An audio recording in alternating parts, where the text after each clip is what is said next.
الف لام میم سے عامہ کا سفر۔ یہ سفر بڑا مختلف سا ہے، جہاں سے ہم آئے تھے وہاں تک پہنچا دیتا ہے۔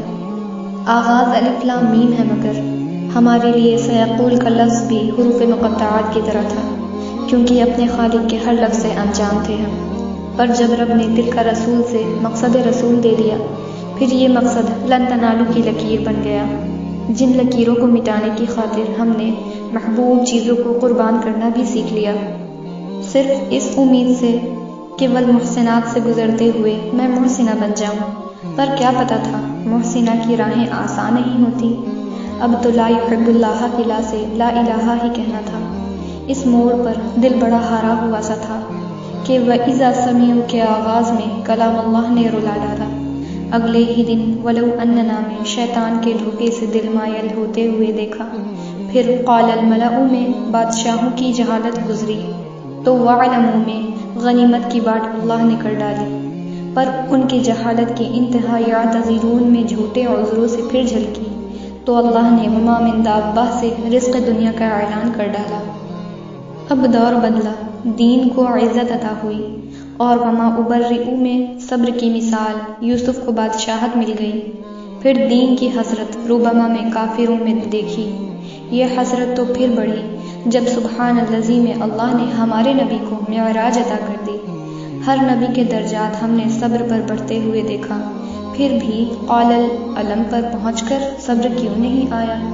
صبر سیکھ لو اے ناز کی اقتربا کی پکار حساب جلد لینے والی ہے۔ پھر امید تم رکھنا قد افلح سننے کی، اب سرکشی تم چھوڑ دو کہ اگلے ہی صفوں پر۔ وقال الذین میں اللہ نے سرکشوں کی سرکشی کا تذکرہ کر ڈالا۔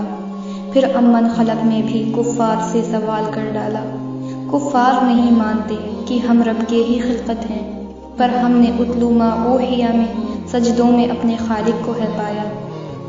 پھر خالق نے وما یقنط کہہ کر ہمیں قنوت بخش ڈالا، تو ہم نے بھی ومالی کہہ کر عبادت کی عزم لے لی۔ یہ عزم جھوٹ نہ ہو اس لیے فمن اظلم میں رب نے جھوٹوں کو ظالم بتا ڈالا، اور ظالموں کو الیہ یردو میں قیامت کے دن لوٹنا بتا ڈالا۔ اب حامیم نے پھر ہمیں کمزور کر ڈالا، تو رب نے تسلی کے لیے قال فما خطبکم میں ابراہیم کو بشارت اولاد بخش ڈالا، جس کی وجہ قد سمع اللہ میں معلوم ہوئی کہ اللہ ہر کسی کی باوقت سنتا ہے۔ تسلی اور خوشی کی انتہا کچھ اس طرح بڑکی کہ رب کی بڑائی تبارک الذی میں خوب ہم نے کی۔ رب کی ہی صرف حمد ہے اور اس کے ہی لیے ہر علم۔ ہم تو بڑے حقیر ہیں جو عامہ پڑھ کر بھی نہ آیا حلم۔ کیا خوب ہے الف لام میم سے عامہ کا یہ سفر، ایک طرف خوف ہے تو ایک طرف امید، نہ جانے کیسا ہے یہ ایمان کا سفر۔ کر دے مردہ دل کو زندہ یہ ایمان کا سفر، اے خدا کر عطا ہم کو بھی استقامت کا یہ سفر، کہ سبیل الجنہ کی راہیں کبھی ختم نہیں ہوتی، اس کے نور سے ہم کو ابھی نور علی نور پانا ہے۔